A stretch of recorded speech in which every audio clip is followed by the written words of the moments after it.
Мінск 100 гадоў таму. Датай нараджэння гарадоў прынята лічыць тую, пад якой яны ўпершыню згадваюцца пісьмовымі крыніцамі. Мінск, які ўваходзіў у склад полацкага княства, прыцягнуў увагу летапісцаў у сувязі з войнамі паміж полацкімі і кіеўскімі князямі.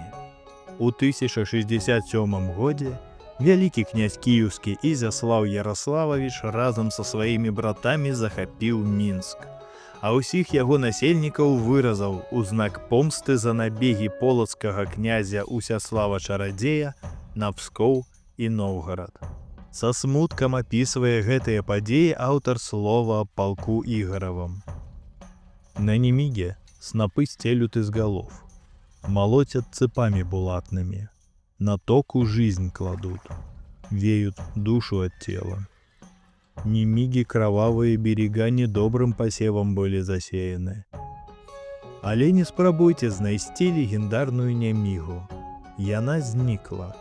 У Мінску, як, дарэчы, і ў іншых гарадах, часам адбываюцца дзіўныя рэчы. Знікаюць дамы, вуліцы, узгоркі, у тым ліку і рэкі. Аб Немізе сёння нагадвае толькі старадаўняя вуліца з такой жа назвай.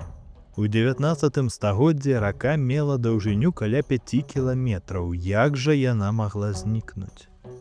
У канцы 19 стагоддзя падчас забудовы горада Неміга апынулася сярод жылых кварталаў, а яе рэчышча ператварылася ў сцёкавую канаву для прыбярэжных дамаўладанняў. Вясной і пасля праліўных дажджоў Неміга выходзіла з берагоў і затапляла бліжэйшыя дамы. Непаслухмяная і брудная, яна стала непатрэбнай гораду, і горад пачаў яе праглынаць. Урэшце, ніжняе і сярэдняе цячэнне Немігі перакрылі дашчанымі шчытамі. У 1915 годзе, пасля чарговага моцнага наваднення, рабіліся спробы схаваць раку ў падземную трубу. Але становішча прыфрантавога Мінска не спрыяла таму.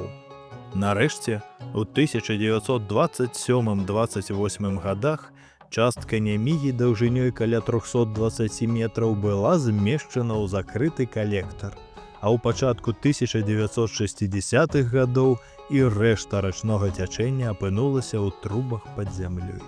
Немігу напаткаў лёс многіх рачулак вялікіх гарадоў. І ўсё ж для нас гэта незвычайная рака. Цікавасць да яе выявілася ў пачатку 20-го стагоддзя.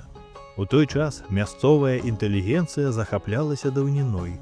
Тады ж рэчышча гістарычнай Немігі было нанесена на спецыяльную карту. А зараз настаў час яго мемарыялізацыі.